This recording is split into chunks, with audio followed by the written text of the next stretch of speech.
क्या एनडीए को पछाड़ने के लिए नीतीश ने बड़ा प्लान बना लिया है? क्या बीजेपी के पुराने चाल से ही नीतीश इस बार के लोकसभा चुनाव की तैयारी कर रहे हैं? क्या नीतीश हर उस कांटे को फेंक देंगे जो बीच में आएगा? अचानक से बीजेपी का साथ छोड़ आरजेडी के साथ जाने के बाद सीएम नीतीश कुमार अपने सबसे पुराने दिन में सफर कर रहे हैं। ना जाने कितनी राजनीतिक लड़ाई से पार पा चुके नीतीश कुमार का आज खुद का राजनीतिक अस्तित्व एक बार फिर मुकाबले की धार पर चढ़ गया है। राजनीतिक संघर्ष के इस रास्ते में बीजेपी को शून्य पर आउट करने को लेकर नीतीश कुमार पर लोकसभा चुनाव में जीती 16 लोकसभा सीट निकालने की बड़ी जिम्मेदारी है।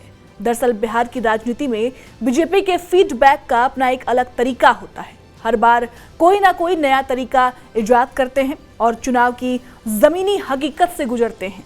बीजेपी के साथ जब नीतीश थे तब नीतीश भी जमीनी हकीकत को तलाशने की कोशिश करते थे। वहीं अब नीतीश बड़ी बैठक करने जा रहे हैं। जो नीतीश ने आज तक किसी भी मंत्री या जिला अध्यक्षों और सांसदों से मीटिंग नहीं किया, वो आज बार बार मंत्रियों से मुलाकात करते हैं। इन सब बातों से एक बात तो साफ है कि नीतीश किसी बात का दबाव झेल रहे हैं। 15 सितंबर को बीजेपी के रणनीतिकार अमित शाह भी बिहार आ रहे हैं। यह उनकी 5वीं यात्रा है बिहार में। इस बार अमित शाह के निशाने पर दरभंगा और आसपास के लोकसभा सीट है। देखिए, मुख्यमंत्री नीतीश कुमार के लिए सबसे बड़ी चुनौती बनी है लवकुश समीकरण के साथ अति पिछड़ा वोटों का महागठबंधन में जाने से बिखराव। इसके कारण उपचुनाव में 2 विधानसभा क्षेत्र में नीतीश को हार का सामना करना पड़ा था। दूसरा संकट है दल से लवकुश समीकरण के 2 चर्चित नेताओं का जेडीयू को अलविदा कर जाना और बीजेपी में शामिल हो जाना। वो 2 नेता कौन? एक पूर्व केंद्रीय मंत्री उपेंद्र कुशवाहा और पूर्व केंद्रीय मंत्री आरसीपी सिंह का बीजेपी के साथ खड़े हो जाना, उनमें शामिल हो जाना।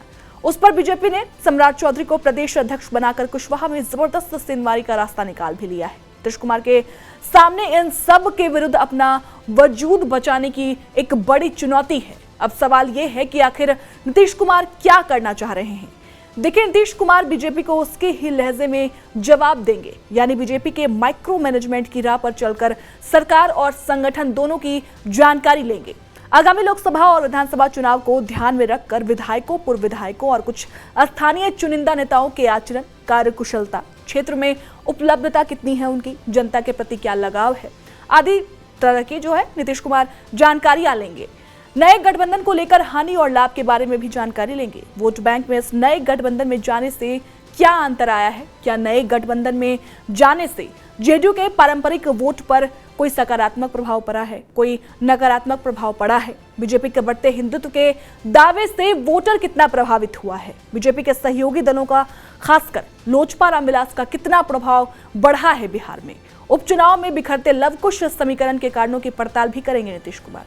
अब आप सोचेंगे कि इस पड़ताल से नीतीश को आखिर क्या हासिल होगा?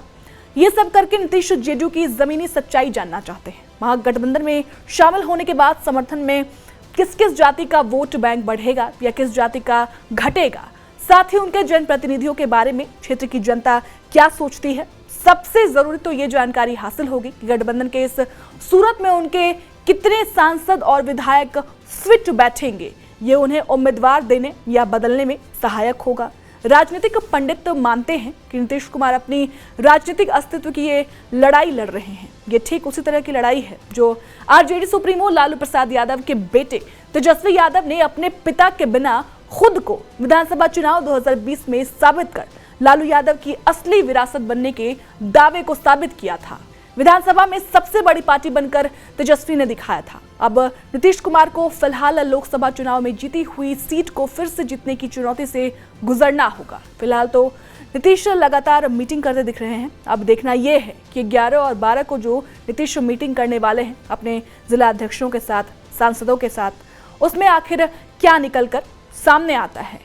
फिलहाल इस वीडियो में इतना ही। मेरा नाम श्रुति है। बिहार झारखंड से जुड़ी तमाम खबरों के लिए देखते रहें TV9 बिहार झारखंड।